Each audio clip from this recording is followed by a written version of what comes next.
Hey there. Hey. Okay, so if you're watching this, you are watching me, Dineen Miller, author Dineen Miller, and I have such a wonderful opportunity to interview for you, readers. This is Corinne Nelson. And Corinne and we're going to spend some time chatting about Bloom to Be Messy, which is my new book, which is at the time you're watching this, may be out or it's on pre-order. It's probably out. So rush over to Amazon and get your copy. It's free for you Kindle Unlimited subscribers. But what I'm really excited to talk about today is Corinne's story, because she wound up being my inspiration behind the character of Amanda. And if you've read the story, she has quite a journey in the book, which is not Corinne's journey, but her journey and what she did is what inspired the character of Amanda. And she has an amazing story. When I first heard this story, I just fell head over heels in love with it. And I'm going to tell you about how that happened too. But first, let me introduce Corinne Nelson. She is a 32-year-old dynamo. She's a classically trained musician, cellist and vocals, right? You sing as well, right? And you're currently playing actually with an orchestra, aren't you? Yes, yeah, I'm playing in a community orchestra that's about an hour and a half away from where I'm at, but it's still, they only practice once a week, so it works out just fine. Right. So see, like I said, dynamo. She runs a shop, she owns her own shop, and when you hear more about what she did with this shop, you will fall in love with her story just as much as I did. So Corinne, let's talk about that. So roughly, this is like 2 years ago now, right? Yeah, just about, it's like 2.5-ish years, yeah, that I've been running it. So all of a sudden, well, kind of maybe all of a sudden, there you were in a position in life where your grandmother's shop had to be taken over.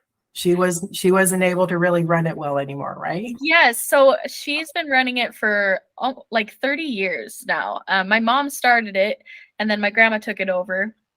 And so she's been running it a long time, did a really amazing job. Like, she's amazing.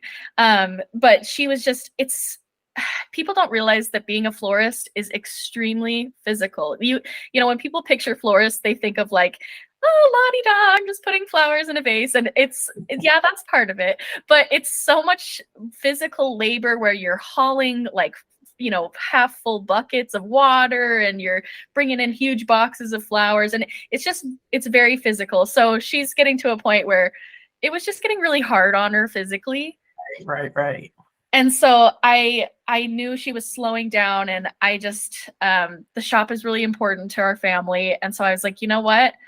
I've helped with it for years, you know, at major holidays like Valentine's Day and Mother's Day. And so why don't I take it over and, you know, put my spin on it? So yeah, I decided to help out and take it over. Okay. And I remember when we talked originally and I interviewed for the book to get details, you talked about where you were located, which is Lovelock, right? In Nevada. It's a very small town. So the population I think is under 2,000, and I think that includes the prison population. So it's pretty small. And I remember one of the things you said was one of your early challenges was deliveries, because people didn't, it was being such a small town. Hello. Sorry, my dad's grabbing a hat. It just makes it more fun. You had one of your first challenges I remember you talked about was that when people would order something and have it tell you where to deliver it, they wouldn't give you addresses. No, because the town is so small that everyone, first of all, most people just grow up there and live there their whole lives. And so everyone knows everyone and everyone knows where everyone lives. And so they'd be like, "Oh, you know where Glenna lives, right?" And I'm like, "I don't know who that is. I have no clue." Because I didn't grow up there. I mean, I spent time with my grandparents there and stuff, but I wasn't like a local, you know. Right. So yeah, it was tough at first. People were really upset I didn't know where everyone lived. Right. So you walked into the shop and you said you could see the years had taken its toll a bit. So tell us a little bit about, being faced with that and then what you started to envision for this Yeah. shop. Well, by the time that I was going in to take it over, my grandma had been, I mean, this was like height of the pandemic, right? When I really took it over. And she had been avoiding going in for those reasons. And like the shop was kind of abandoned. And so I really kind of had to start over from scratch. I mean, I had, some basics there, but I had to clean out the coolers and like the carpet's like over 30 years old. And, there's just, there's rows and rows of greeting cards that are dusty from 20 years ago that no one's buying. And so I had to do quite a bit of overhaul. I eventually, gutted it and redid the whole thing, but it was very, it needed a lot of work, and I had to order all new inventory because my grandma has, her taste, which is great, but it's not she doesn't have her finger on the pulse of, what people want now. And so I had to get in all new inventory. I had to clean out the coolers, and there was like half dead stuff in there, from being abandoned. But yeah, it was, it hadn't really been changed in like 30 years. So yeah. I had to redo a lot to get it where I wanted it and to get it to a place where, I could get stuff in that I wanted. And I had to, when I called the greeting card company to cancel our account, we were like a 30-year-old account, and they were very shocked. I'll bet. Said, "Are you sure?" I said, "Yeah, unfortunately, no one really buys greeting cards anymore." So anyway, it was a whole overhaul, but it was really fun because then you get to kind of put your own spin on it. So right. That makes me, I must have had a little, either you mentioned something about that or it just made sense to me, because I know in the story when I have Amanda first go into the shop, she hasn't been there in a while because she's been pursuing her career in New York, and she didn't get to come down for Christmas. So she had, and in the story, it's her Aunt Paula, not her grandmother, her Aunt Paula, who basically raised her. But when she first goes in the shop, the stench, yes, so bad because there is nothing that smells as bad as rotting vegetation, right? It's so true. It's so gross. Like cleaning out the coolers is like, you could just smell it. You know what I mean? It's okay, good. I got that right. It's like all I could imagine was, I know what it smells like when a bouquet of flowers has gone beyond, and what. Oh yeah, that bacteria is lethal. Yeah. Oh gosh. So that was quite a process. You had to clean up the store, and then you had to re-envision what it could be, because you right away, it sounds like you knew the store needed to change, or it just really wasn't going to survive, right? Yeah. It was just at a point where there was nothing in there for me to sell, because it's, a gift shop and a flower shop. And so there was no inventory really besides some like small angel figurines, which, I'm not going to sell a ton of those. And, and so it was, and it needed everything. It needed new paint. It needed new displays. I put in a new window even because the light was so bad. And so, and it's a pretty big space, actually. It's one of the nicest retail spaces in town. And I wanted to make sure it reflected that and just kind of inject new life into it, because heaven knows that that town needs it. So would you say that overall was your biggest challenge at first, just dealing with all those dynamics and 100%. I think the hardest part at first was just trying to get a handle on getting to know people and the locals, because they really do expect you to know exactly where everyone lives and who everyone is. And their directions are like, down on Cornell, 2 houses down with the red door. And I'm like, I don't know what you're talking about. Right. And so that was probably the hardest, was just trying to, because, in a small town, new people, it takes a little bit to get acclimated, right? And they kind of knew me, but I was still just the new person, and they were worried I was gonna change the name of the shop. They were worried, and once they find out that I'm related to my grandma, they are much happier. They're totally fine. They're just worried about some newbie coming in and radicalizing everything, That makes sense. Communities are tight knit, so that's understandable. Yeah. So I love you shared a bit when we talked originally about figuring out what new items to bring into the store. You started listening to what people were saying and what they needed. So share some of that. Yeah, I because Lovelock is such a small town, we don't have, when I tell you that the only thing there is a grocery store and a McDonald's, I'm serious. We have a very small, not even a full Safeway. It doesn't have a bakery or like a deli counter or anything. Like it's a tiny Safeway. For our grocery store, we have one drive-through, which is McDonald's, and then there's a few. We have some good businesses in town, but they're few and far between, and there's just not much here. And if you want to get stuff, you have to drive at least an hour and a half to Reno. Wow. And it's just gets, some people don't even have the ability to do that. And so it gets really frustrating because, people want nice things in town. They want to be able to buy a gift or send a gift to someone and not have to drive for 3 hours round trip to do it. Right. So, and it's, people want to support local businesses here. They're really, if you get in stuff that they want, they're going to support you. And that's one of the best things about Lovelock, is people really care about the local businesses and supporting them. But we as local business owners have to get in stuff that people want.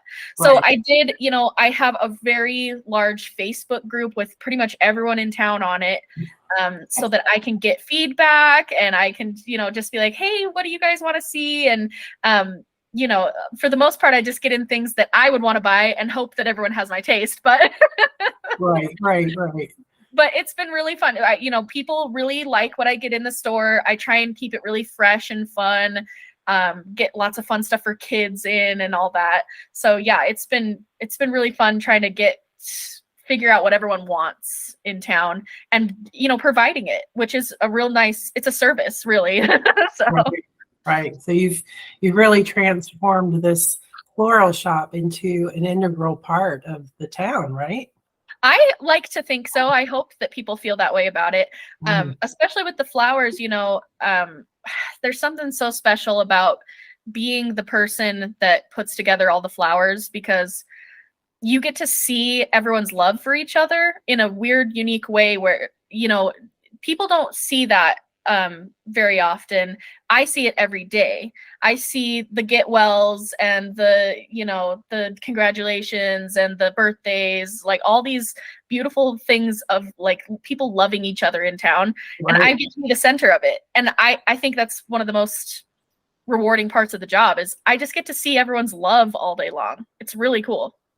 And you would think in such a small town there wouldn't be that big of a need, but it sounds like I do great. What's so funny is people really love sending flowers in that town. It's the weirdest thing, because I've lived in a lot of big towns. I've lived all over the place. I've lived in San Jose and I've lived in, Denver and even small-ish towns like St. George in Utah. It's like it's not big, but it's not small either. But you don't get this kind of like interwoven like love that you do in Lovelock, which is funny because it's called Lovelock. But I love that.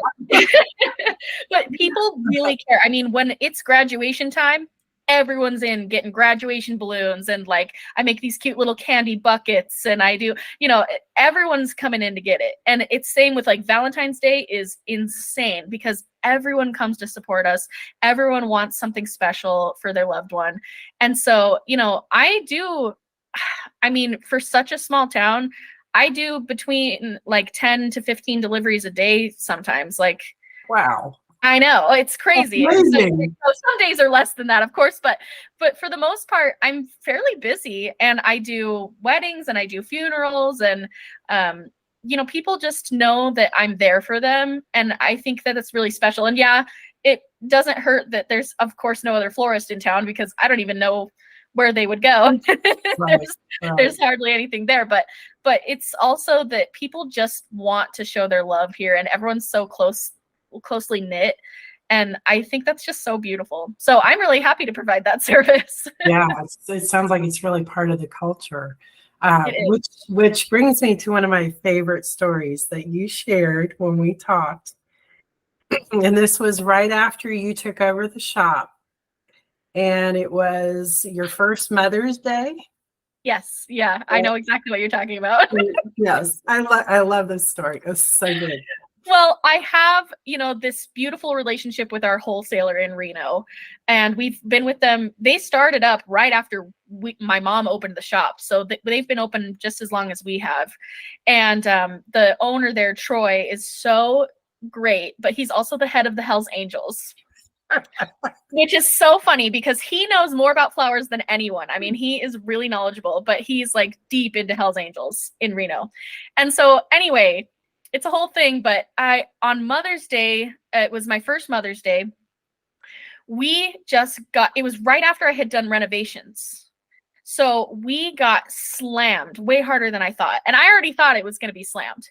But on the Saturday, because, it was on a Sunday. And so the Saturday before, we ran out of flowers. Mm-hmm. And the wholesaler is not open on Sundays. Right. And so I called Troy in a panic. And I said, Troy, I don't know what to do. We've run out of flowers. Can you help me? I can't even make it there because it's an hour and a half away. And I've got to be making flowers like right now. So he said, you know what?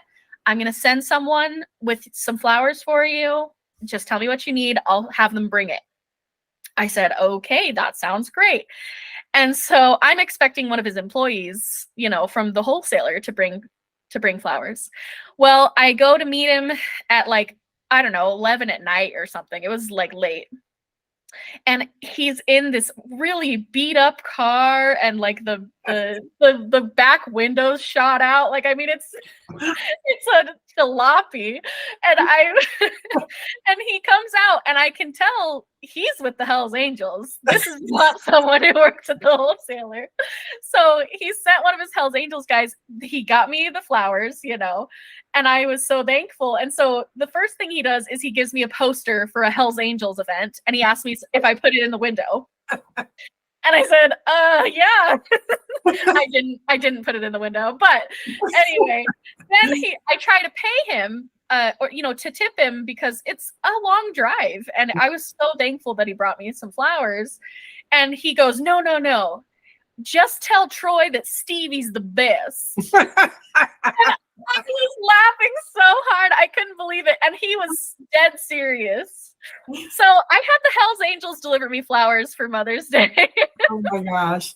That's a story you're not going to hear very often. No, it's so, and no one ever believes me when I tell people he's the head of Hells Angels and also my flower supplier. But it's just the reality of the situation. Oh my gosh. That is so cool. Yeah. So when I wrote, I used so much of what you shared just inspired me so much for this story. And I incorporated some different challenges for Amanda. She winds up dealing with raccoons and then roaches and then a hurricane, Oh my gosh. But one of the things that, based on what you had told me that I really wanted to integrate into the story was she's trying to figure out how to run the shop, and she's, she's watching YouTube videos to learn how to do floral arrangements. And I think that was one of the things you told me you did, that you wound up on YouTube and learning Oh how yeah. to do more things Yeah. for your clients. So I had I kind of used that to where she winds up creating, with the help of two other people, Cade, the hero, being one of them. She creates these glass blown mangoes. Oh, They're cool. just beautiful. They're wrapped in, I can picture it, but obviously it's not a real product, but she creates this product in the store that becomes a hit. And it winds up, it takes off, big demand. And it's unique to her store, but it's also unique to the town because the shop is on Mango Lane, and mangoes for Sarabella, it's a fictitious town, mangoes to Sarabella are like garlic is to Gilroy. Yeah. Gilroy, California, garlic capital of the world. I love some garlic fries from Gilroy. Right, yeah. It's not garlic ice cream. No. No. Garlic wine. No. Oh, that's so funny. That's a whole other conversation. So based on, I think what I'm trying to ask you is, in your process of bringing in all these new products, which do you feel, what was the craziest thing that you've had to create for your shop, for our customers? Man. If there's more than one, you can tell more than one. That's true. One of the ones that sticks out to me that I thought was so fun was I had someone who wanted me to do flower arrangements coming out of motorcycle helmets that they had. Oh, wow. And so I had to figure out, how to make the floral aperture stay in there.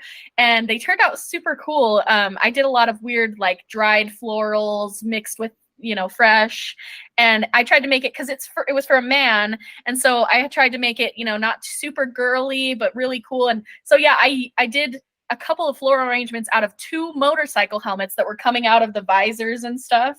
Wow. Well, that was super fun.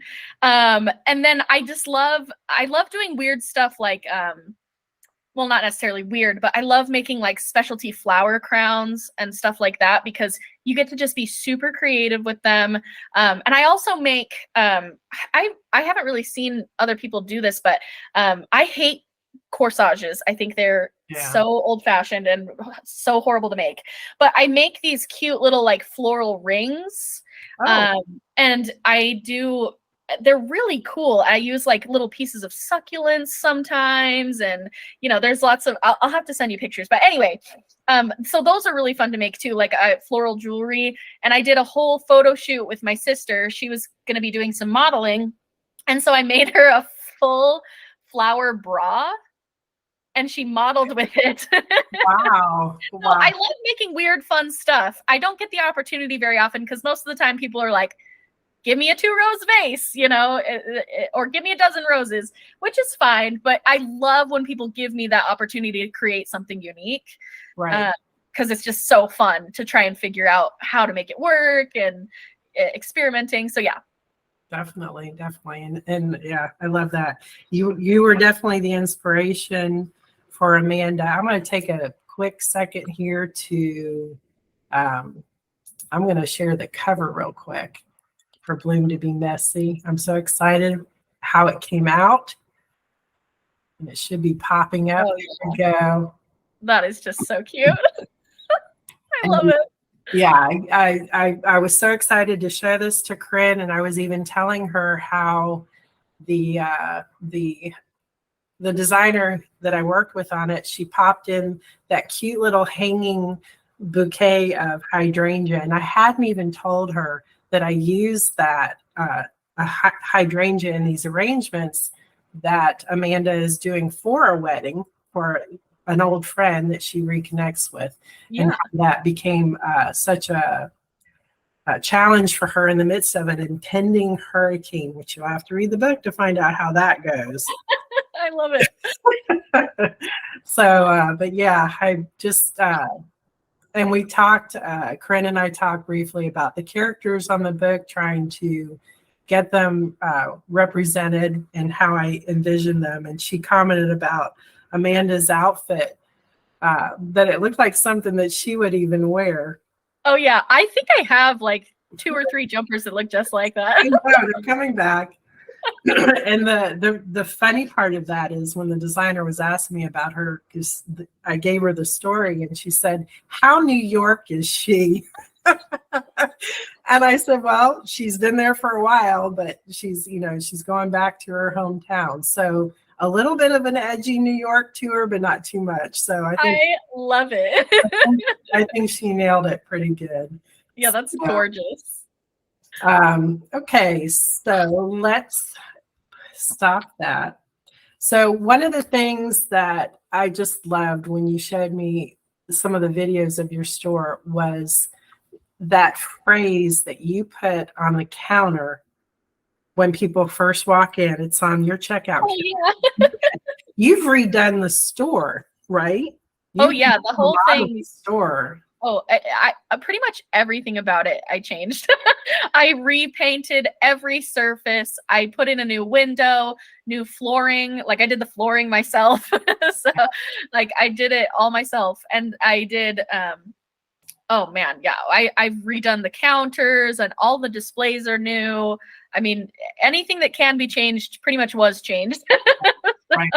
Right. And Amanda faces the same challenges.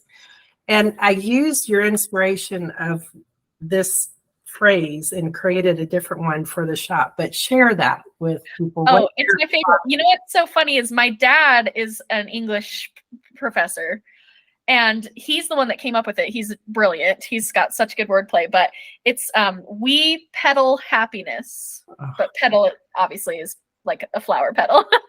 Yeah, I love that. Isn't it so cute? It's my favorite. It's brilliant, and it's so cute. It's and special, and conveys the heart of your shop, right? It absolutely does. You know, that's what I was saying earlier. Is like my business is just to spread happiness. Yeah. You know, it's no one comes in who's mad or upset about, you know, like everyone's coming in to show love to someone, even if it's in terrible, sad circumstances, it's still all coming from love. And so it's just such a unique job where I just get to see people's love all day long and like help them express it. Right. And I don't know of any other jobs like that. It's so cool. Right. So I will say there is one line that I did put in the book because it cracked me up so bad when you said it. Because you made a comment about you're working all day long creating these bouquets of love for people, for, you know, moms, spouses, girlfriends. Mm-hmm. And yet here you are in this place where it's almost next to impossible for you to meet someone, right? Yes. And so it's so funny because I was talking to one of my besties about this, and I had this realization one day because I'm single, and I was like, you know, Lovelock isn't the best place to meet people anyway because there's so few people. But even if it was a good place, the floral shop is the worst place to meet someone because everyone who's coming in there is buying stuff for a significant other or a sweetheart. Like they're all taken already. And so it's such a weird, unique thing to be in a place where any man that comes in has no interest in dating. That's good. I incorporated that in. I just thought it was just so good. So it's so true though. It's so weird because I can't think of any other job where that's true either. Except maybe like if you're buying diamond rings, but even then maybe it's for your mom. I don't know. Right.